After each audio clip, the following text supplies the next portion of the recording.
Hello, everyone, and welcome back to The Shortcut. I'm Jack. This is Greg. As per usual, your fantastic hosts of your favorite show in the whole world. Really excited to have you all back today. Today, we're talking about how to avoid the repurposing treadmill and just avoid the content never-ending treadmill as well. And I think we're pretty equipped to talk about this today.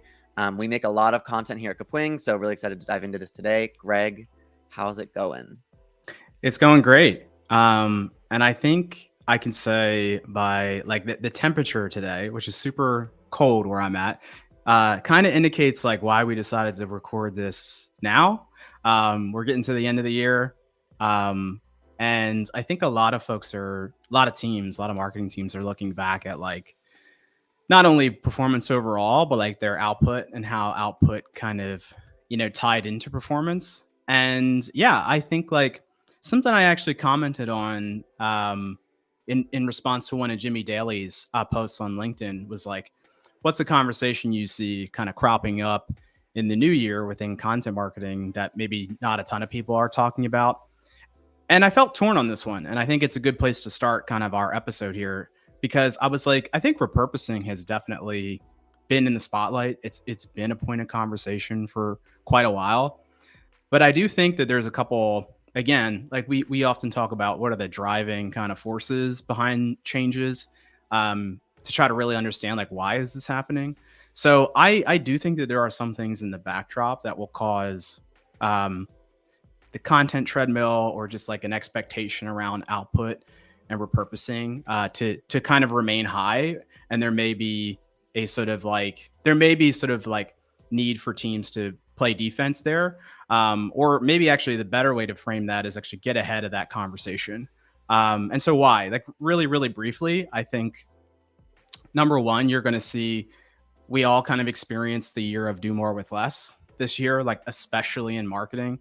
I really don't think that there were many marketing teams, at least within our kind of, our slice of the internet in the kind of like tech space that did not feel that pressure. I think on top of that, you also saw like really, really powerful AI tools that have become widely available. I mean, that's very broadly, but also specifically within, this subset of tools that helps you with content creation.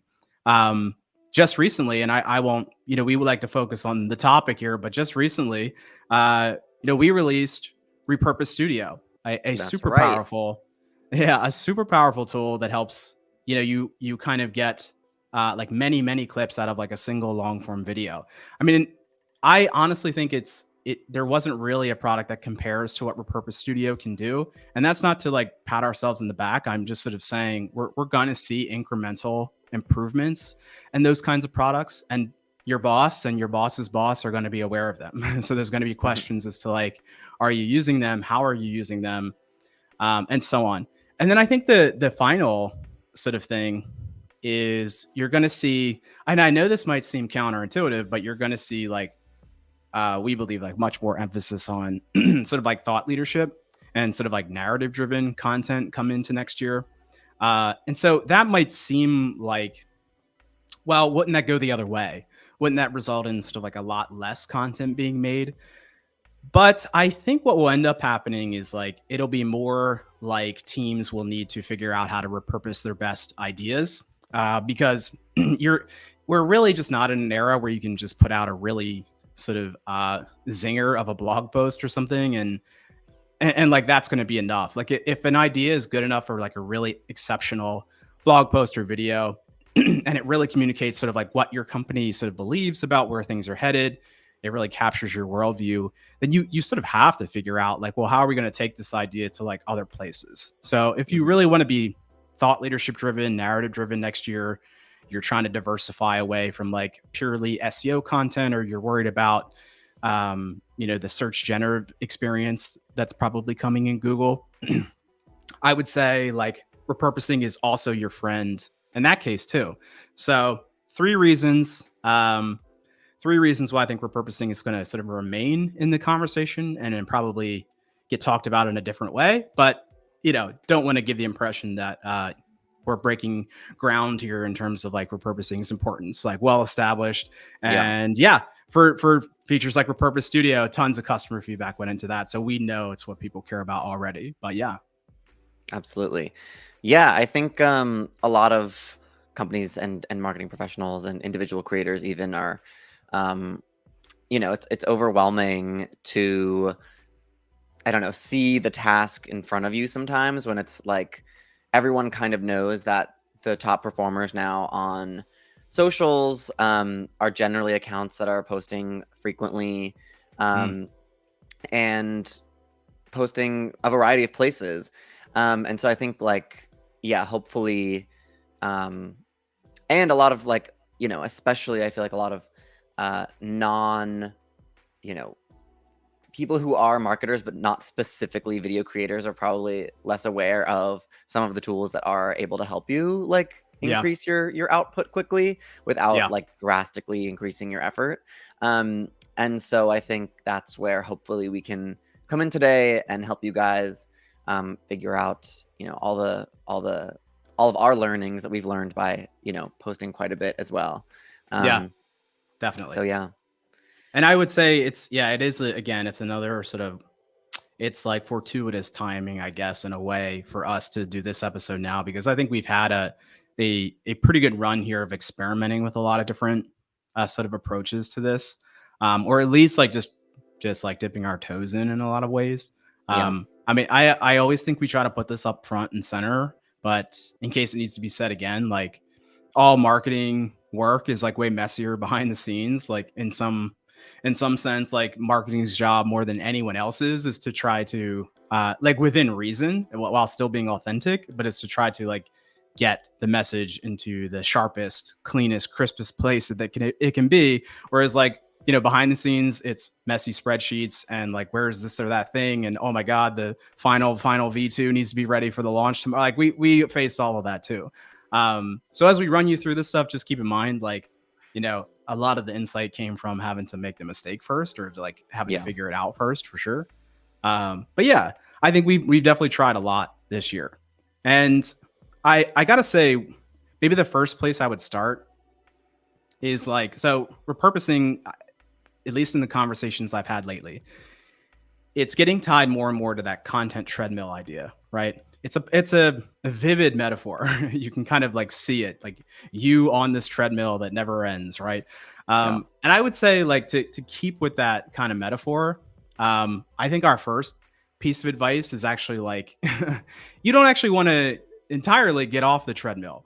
The treadmill is good for your health. It's kind of like the treadmill in real life. You don't want to, you wouldn't set an exercise goal of like, can't wait to get off the treadmill and never get back on. It's like, well, no, you actually do want to be on the treadmill, but I would say you want to run to your goals, run toward your goals, and not walk towards them.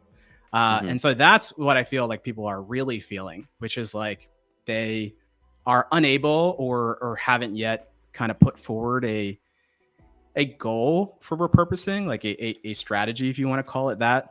And so when you don't know kind of where you're headed, you can kind of get taken anywhere. You can sort of get pulled in any direction. And repurposing, in terms of like the expectations from like leadership and stuff, that's a really messy one. Like you can really kind of get shouldered with like massive expectations around like every blog post is going to have like 100 different pieces of repurposed content for it, and there's no real reason. It's just like it feels like you're doing this mass awareness volume play, and in lack of a coherent strategy, like that's what a lot of teams are going to sort of gravitate towards. So again, sticking with our metaphor, I would say like little micro kind of like, I don't even want to call them wins, like little micro, like 10 impressions here and 5 impressions there.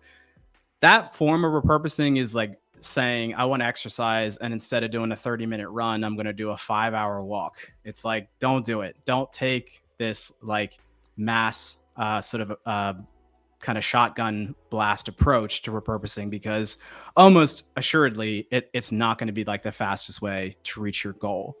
So I would say that's really the first thing, is like sprint to your goal, run towards it. Don't get off the content treadmill, but don't spend more time than you need to be on it.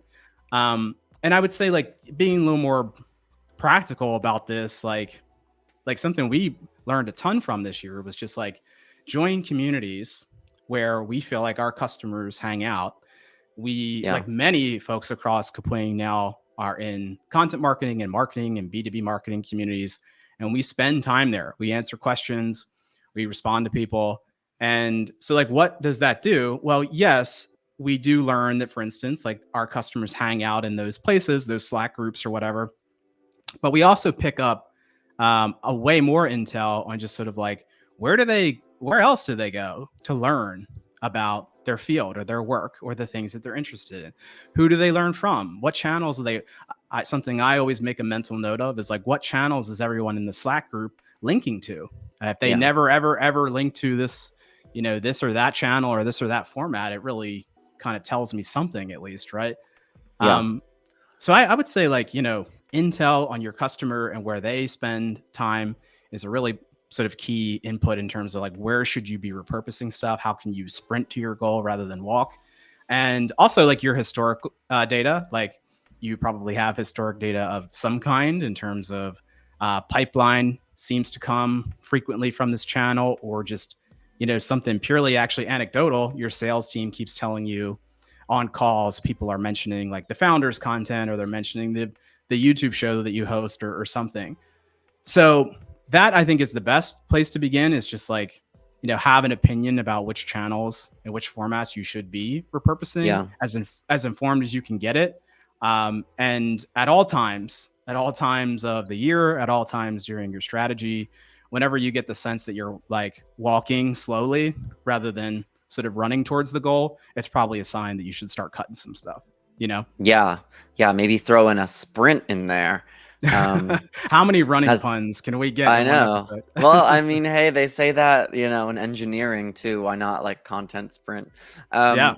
But yeah, I think that's definitely right. I think, yeah, you can see sort of how we've done this before too, and sort of how you can experiment. Like, for instance, I'll just pull up an example. Like, we make content for our or we help make content for our CEO. Like, we do these video shoots and edit videos for her, and our ultimately our like goal is to reach our ICP, which is marketing professionals, agencies, people like that.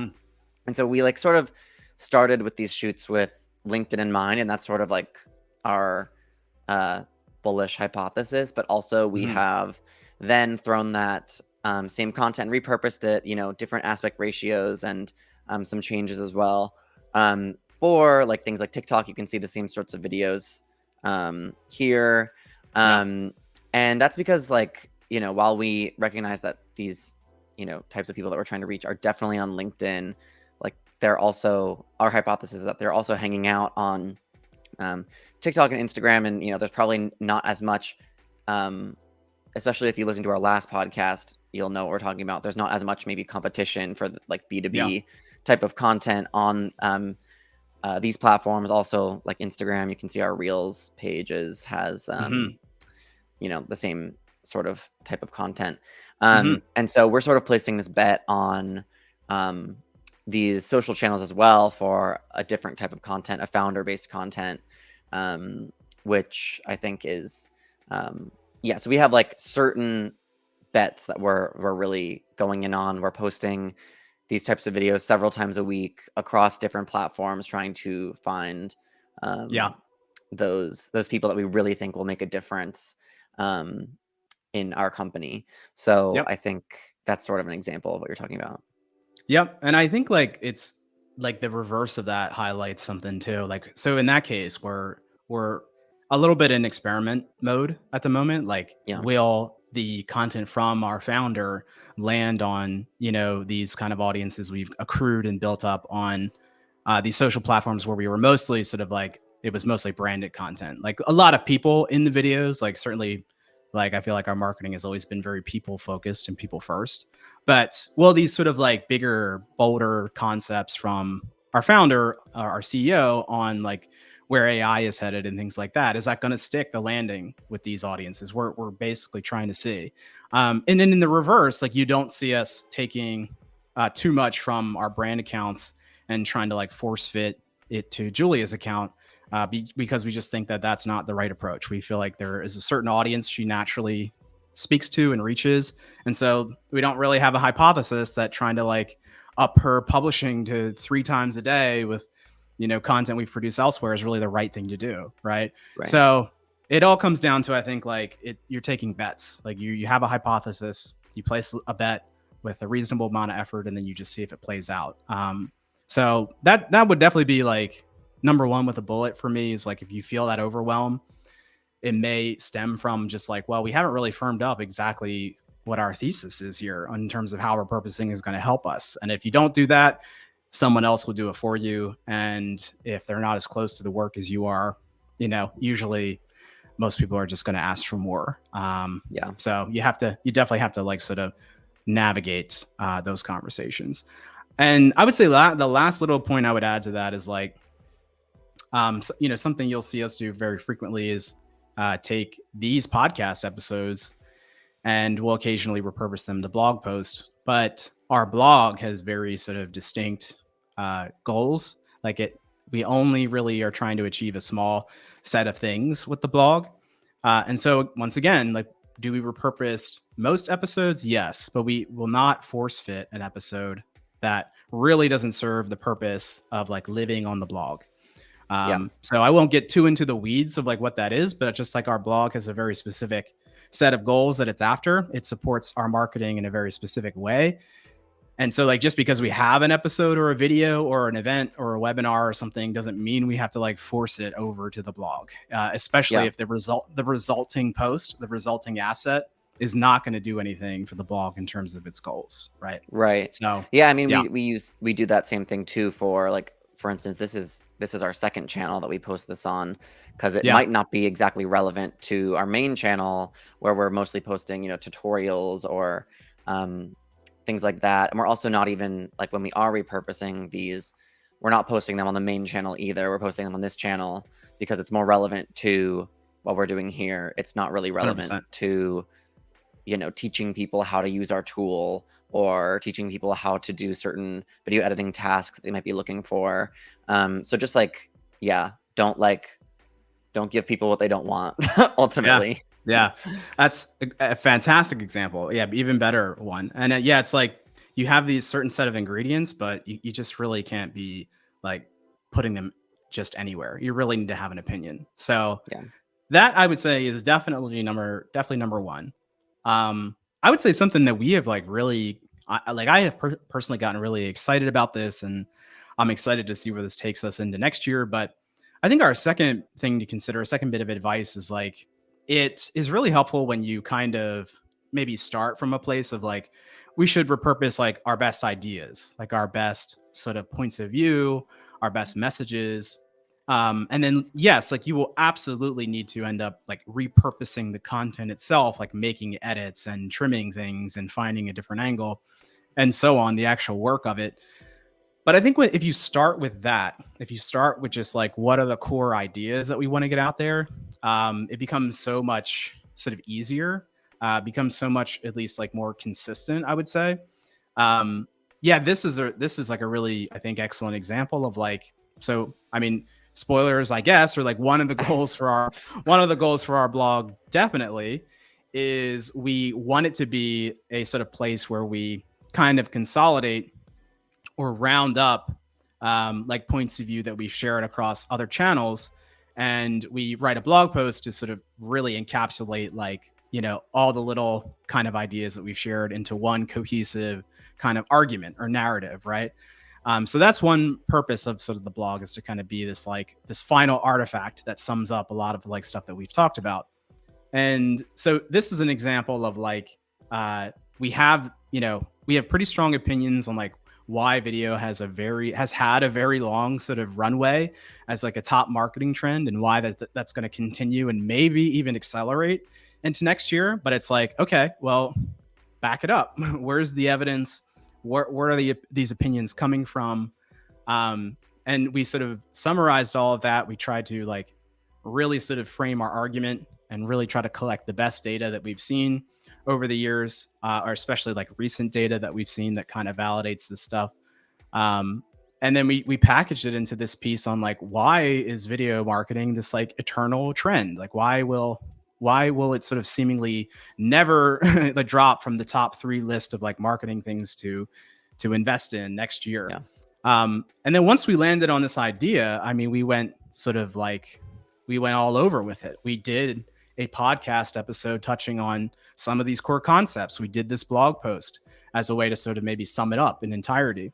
We've done short form videos across multiple channels, if not all of our channels, on this very idea. I believe we've done we worked with Julia on like a founder brand post on this idea. So once we had the idea and once we were sort of like, yes, like this is something that we, number one, believe is true. Number two, we believe that like this will help our customer if they also believe this, like this data, this opinion, this point of view will help them do their job. And then number three, like, yes, here's the job of marketing. If our customers believe this in the same way that we do, our product just becomes like obviously more valuable. Once you've kind of bought into the problem or the opportunity, it's much easier to justify buying the product, right? Yeah. So that is like I think an example of just like start with some of your best ideas and then sort of build repurposing around those first. And I guess like the one final note I'll make on that before getting your take on this, Jack, is like, I think, and we gave an example of like kind of long form first, a kind of like, here is this big heavyweight podcast episode, or here's this like thought leadership article, and then we chopped it up. But I do want to remind people that like your best ideas, some of them are like nascent, like some of them are like not proven. And I think folks should also consider like basically saying, what are our best ideas that we have a lot of conviction about and like actually evidence for too? And then like, what are our ideas that like we are starting to feel strongly about and we want to like test the waters with? Because I think you can basically do repurposing in those two ways of like longer form, we're here to prove this to you, we're really bought in, versus like, hey, we think this might be a thing. This is kind of an up and coming idea. Like we're dabbling with this idea and we're going to test it with like short form. And eventually later we'll kind of come back and sort of repurpose into something longer. So anyway, I don't want to give folks the impression that best idea needs to be this like tome of evidence that you've gathered on this single concept, like a book author or something. You can test with like a simple chance thought that you believe has some legs. And if people respond to it, develop it over time. You know, repurposing, I think, really works both ways. So yeah, definitely. I feel like short form video is a fantastic place to sort of suss out what people are thinking about initial ideas before putting in like too much effort, before making a long form video or even like a long blog post. I think oftentimes, you can feel that reception, whether that be like, obviously with the algorithms nowadays, like short form, your video, if you have a really interesting story or thought, like you will just notice that you're getting more views on your videos compared to others. And that's like a good sign. And also like just getting great feedback and impressions and comments and those types of metrics as well. I think there's like this, I don't know, I feel like marketing has like had an interesting shift of how like vanity metrics are just weighed these days. I feel like, maybe some years ago, vanity metrics were almost like everything. And then there was like a period of time that was like, vanity metrics don't mean anything. Like it doesn't matter at all how many, views or likes you get. And now we're sort of coming back to the middle, which is, what we've talked about before on this channel, which is like, well, maybe vanity metrics, they're not, they don't mean you're going to get sales, but also like your direct link clicks to your website maybe aren't also the only thing that matters in marketing either. And like that doesn't mean that it's not working.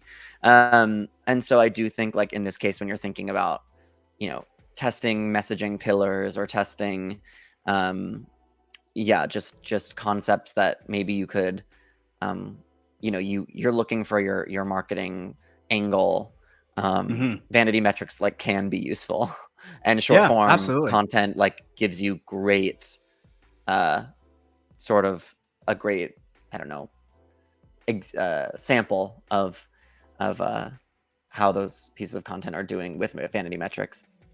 Yeah, it's like these like narratives marketing teams can sit and mull over them forever, but they have to make contact with the real world. Like, Yeah. and you could construct the perfect to you know, seemingly the perfect narrative or message where it accentuates your product strengths and this and that and the other. But then if you deliver it and it just does not resonate at all, I mean, you've really learned something, and you have to have the humility to like revisit it. So I completely agree. I think like, yes, I think short form is a great way to just like, let's get like feedback is oxygen for ideas is a phrase that I've heard. Like, let's put this out there and see if it breathes any light into this idea, or no, we really don't actually have something, and we can kind of cut our losses and move on. So repurposing, yes, great for proven, established, high conviction ideas. Also great when you just want to test the waters and you're saying like, we're going to take this to our short form channel first, and then if this idea has legs, if people respond to it, we will bring this back into something longer form. And again, like knowing that you're going to do that helps too, because I mean, hey, half of everybody's job is navigating stuff internally too. So that helps you respond to like someone sees something short form and they're like, why don't we, you know, this is awesome. Why did we not do a whole event or a whole webinar on this? And you can kind of say, hey, like strategically, we're just testing the waters with this. It's great if we see early responses. And like, yes, definitely. We had planned on kind of doing a follow-up or investing further. Right. So another kind of great sort of getting in front of questions that you're bound to receive about like repurposing and testing content ideas for sure. Yeah, absolutely. And I think like this is maybe an obvious one, but I think like across all formats, all kind of like mediums, all kind of lengths, anything that's landed like should absolutely be like something you're willing to repurpose to. Like I do strongly believe in like repurposing ideas over content, but if you have something that just sticks the landing on any channel, you need to kind of throw a signal up in the air to your team and say like, whoa, like this YouTube video, this blog post, outsized results across the board. It's like beating everything of a similar format. Like we need to take a closer look at this. And you might find yourself in the tough position of like, oh, well, it became popular because it's just really snappy, but it actually gets the wrong message out there. Hopefully that's not the case. But I think in most cases, you want to lean into anything that's doing well.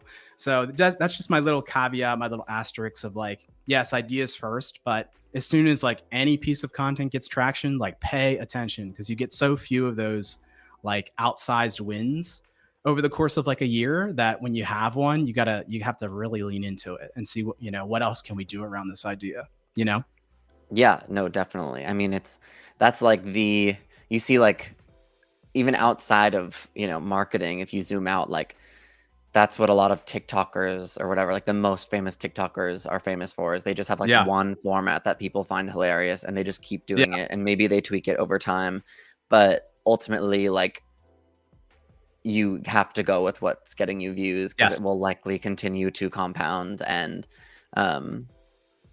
like pay attention, like you said, like don't let it be like a one-time awesome idea. Yes. It's like, no, our content calendar is filled. I don't care if it's filled. If you do something that's 100x everything else you've done, roll that calendar up, toss it in the trash if you have to, and come back and hit that winner over and over and see how far you can take it. Absolutely. It's surprising how often that holds people back, I think. Cool.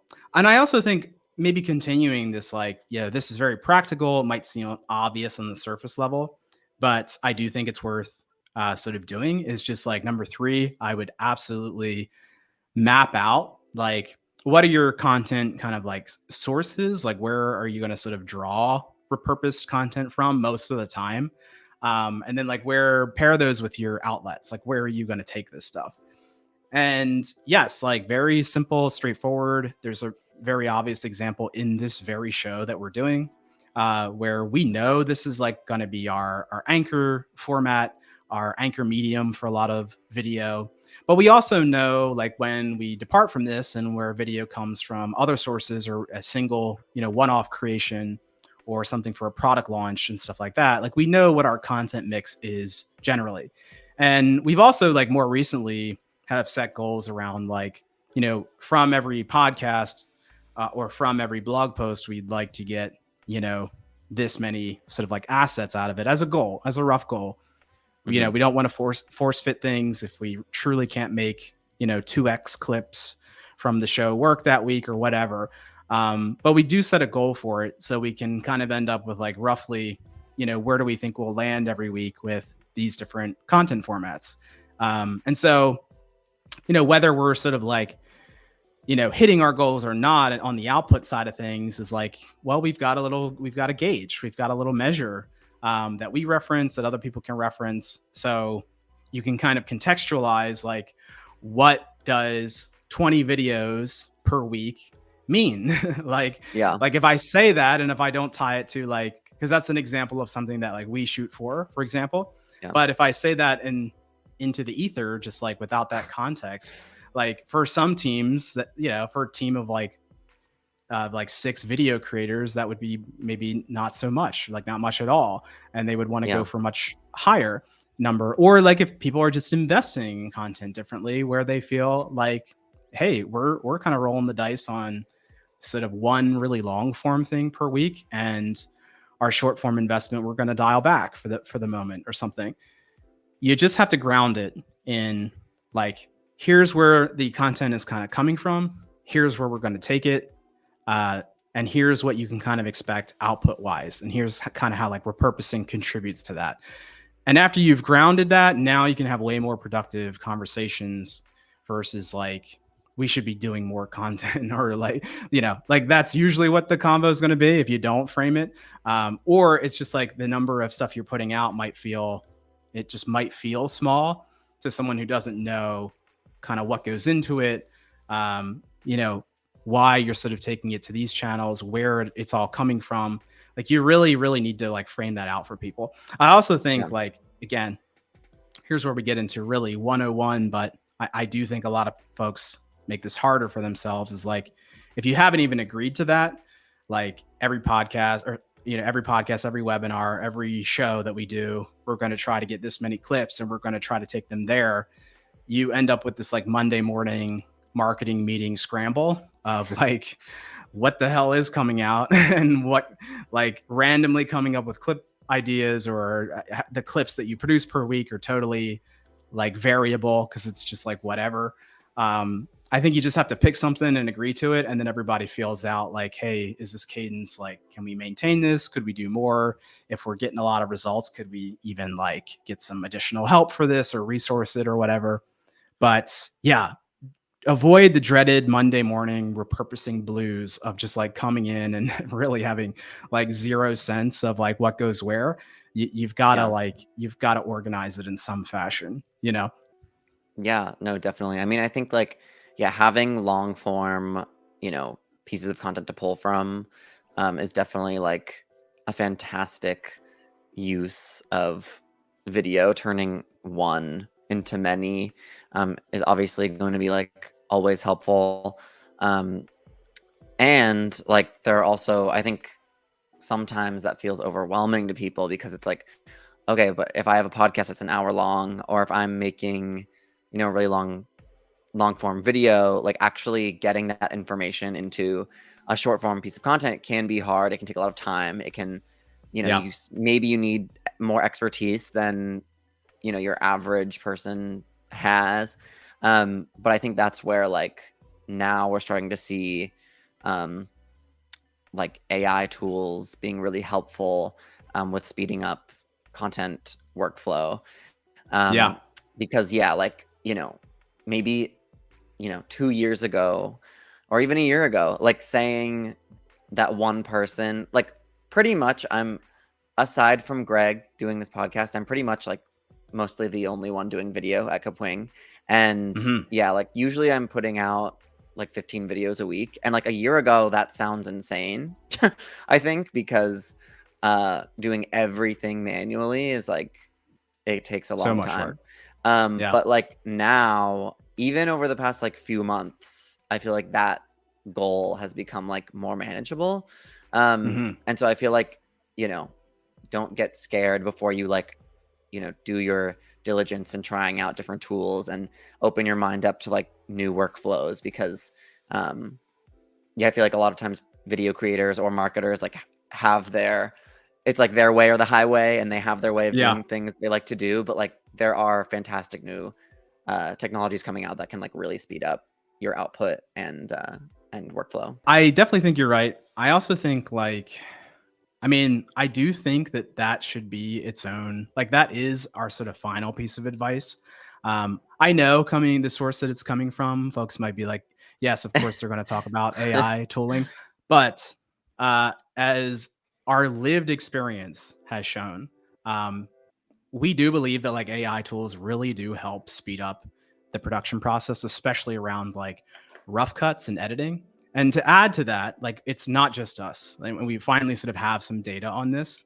So we recently published a sort of survey story based off survey data that we got from video producers, video professionals, and we kind of asked them, well, number one, do you feel like AI helps make you more productive? And many folks said yes. We can show that chart after this one, but I think the really key chart is actually this one. So of the folks that said yes, like AI does make me more productive, we asked them where, in which part of the workflow does it help the most? And far and away, I mean, over 50% of those folks said that it automates like the most tedious editing tasks that I had to Yeah. do manually.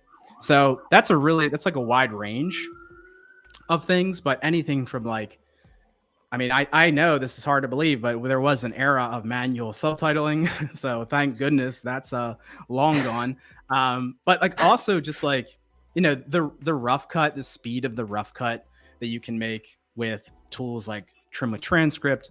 And especially nowadays, like getting that first pass at an edited clip from a long form video with tools like Repurpose Studio, it gets you, far enough along that you now have this canvas that's filled with something.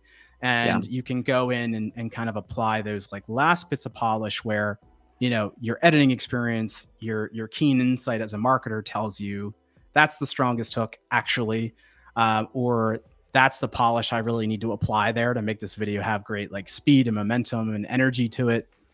But you don't have to do like so much of that kind of grunt work to get to that place, at the start. So it was really awesome seeing this because like, obviously we believe this, we've like lived this, but to see it reflected like in this broader survey was really interesting. And I think like, I have to build my level of confidence before I make a recommendation. But at this point, I'm sort of like pretty squarely in favor of like, yes, like you need to find ways that AI can save you on production time, especially when repurposing. And to stay totally neutral here, like I would even say, if you're repurposing longer form webinars to like blog posts, get the transcript. You can get it from Kapwing.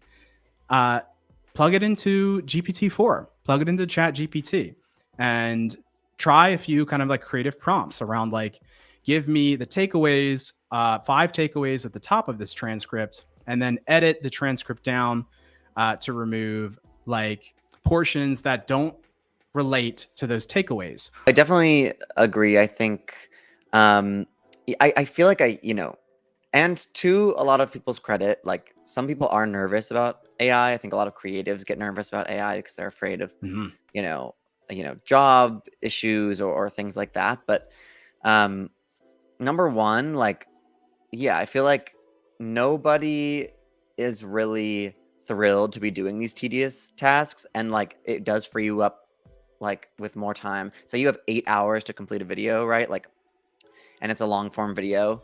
And you're going to spend several of those hours just rough cutting. If you can get past that point, you're going to be able to add like way more, graphics, overlays, just like interesting things to video, add B-roll, things like that. And so I don't think like that's really a huge risk. And also like, yeah, I feel like a lot of people get nervous about like AI, but then in reality, like we're already using it. Like we were talking about with subtitles, like only I think like 2 years ago, like we were still having to manually do subtitles, like even in Kapwing. And now it's like I would genuinely never. And so I think it's like it doesn't even really feel like that's AI, right? Because it's so ubiquitous at this point.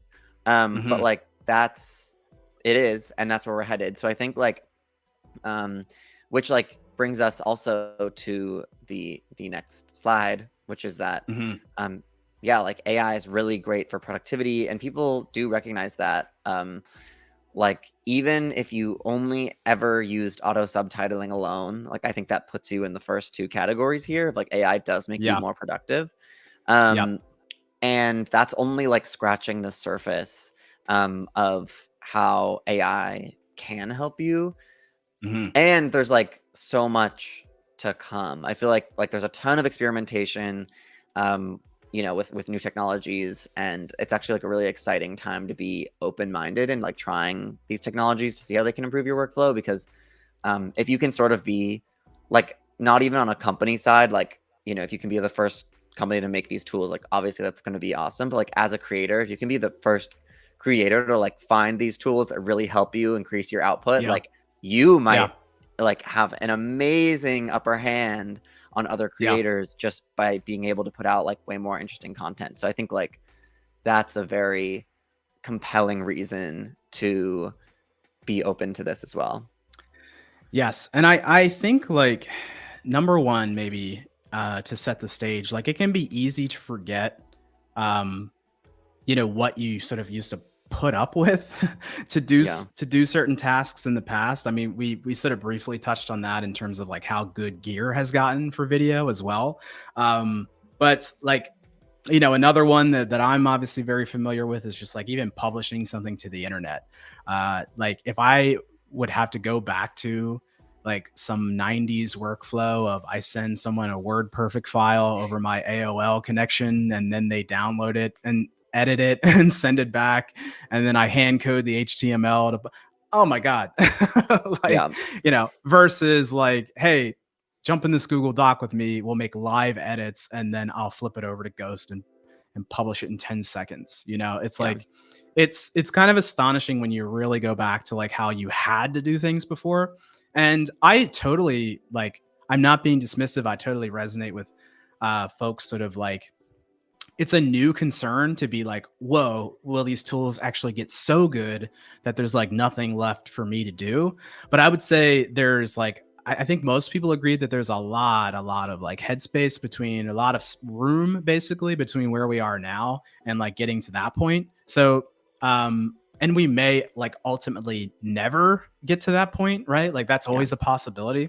But I think in the long stretch of time we have, to like kind of figure this out, like what are the upper bounds and upper limitations of these tools? Like there's just so much time you're going to get back that, you know, again, once you've kind of gotten accustomed to it, going back and doing it the old way, it is going to feel like archaic. And again, there, I'm sure like along each stage, pick a creative like endeavor, pick a creative skill and trace back 20 years and look at how, you know, technology has made that thing easier to do. And I'm sure along each point, along each milestone, each major improvement, there were folks kind of saying like, oh, well, that's not really like the real way. If you, you know, I only do sort of artisanal blog posts that I code by hand or something like that. Like it's like, there are always going to be folks who are a little bit hesitant to like jump in and use this like more convenient, easier thing. I totally get that. It's a fair criticism. I hope like those kind of critiques never go away. But personally, I just feel like we are getting a bit ahead of ourselves and we should mostly be excited about like reaping the benefits of like way less grunt work, way less kind of like copy paste work that almost anyone can do. And hopefully, again, as long as you put forward clear and concise goals and have good conversations internally, I think most creatives, most content marketers will be ideally spending more time on concepting and actual like creativity, creative storytelling. And hey, it's one survey.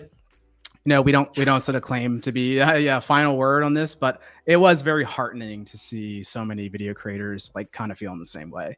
So Yeah. Yeah. Well, I think like a lot of video people would probably tell you that like often it is a slog. So yeah, it's like kind of the perfect thing to revolutionize, because I think even video creators themselves, like, no one really likes doing the boring stuff. Like, yeah, that's no one's favorite yeah. part.